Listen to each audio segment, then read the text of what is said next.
Hi, it's Mitch from Pickdawgz.com here with your free pick in the Hornets versus Raptors NBA matchup on Wednesday, February 7th, 2024. If you like all the free picks we do at Pickdawgz, you'll love our premium picks, our best bets. Use the discount code PICK. You'll get 15% off all of your purchases. Of course, we also have packages meant for people who make big bets, who have big bankrolls. If that's you, go ahead and text the number that you see on the screen. If you're looking for that one-on-one service or to take it to the next level, we have the Dime Club and Sharp Trading Place. But as I said, not available on the website. You got to text that number. But let's get to this one. Hornets taking on the Raptors. It's NBA action on a Wednesday, and I think this is the type of game that we look at it and we say, well, you throw in a couple points and it's like betting on the NBA Finals. But except, of course, the big difference, a lot more talent and a lot better teams playing in the NBA Finals. But, well, then you say about this game, well, what about in the middle of July when you say, oh, I'll just kill for any NBA game at all? And you say, maybe then, that this game looks a bit to the appealing side.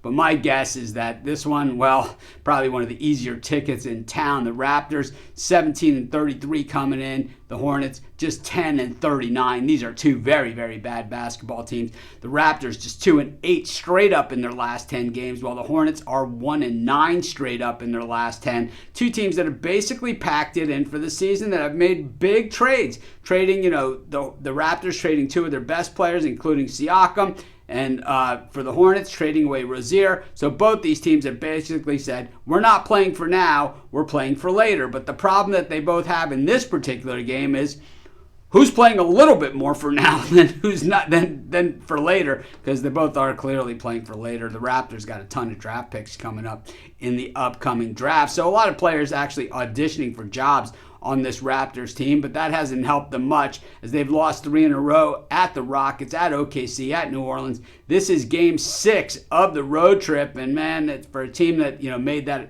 They don't come out and announce we're playing for next year, but when you make those kind of trades, you definitely say you're playing for next year. And then on the other side, the Hornets losing 8 in a row, but covering last time out against the Los Angeles Lakers as a 13-point dog. That at least ended the non-cover streak, which had run all the way back to eight games ago against the Minnesota Timberwolves, where they went into the house of disappointment and busted up the Timberwolves as a 14-point dog, beat them by 3 points in that game. Like I said, both these teams, they're professional basketball players on these teams, so we know there are guys here who can play, and it's just a matter of who has a little bit more than the other guys. And I think the Raptors offensively, clearly, decent enough, middle of the pack as far as shooting goes. Not a good three-point shooting team, but the Hornets, they just really don't even try on the defensive end. Dead last in shooting percentage against, dead last in three-point shooting against. And I think when you look at the Raptors defense, they don't try much more, but the Hornets offense, absolutely dreadful. The Raptors also the edge on the board. Got to give them this one. I'm going to take the Raptors, and that's going to be my free pick. Of course, while you're doing your picks, putting your bets in, use our free betting tools at sportschatplace.com. 100% free, and they'll help put you on the most favorable bets on the board today.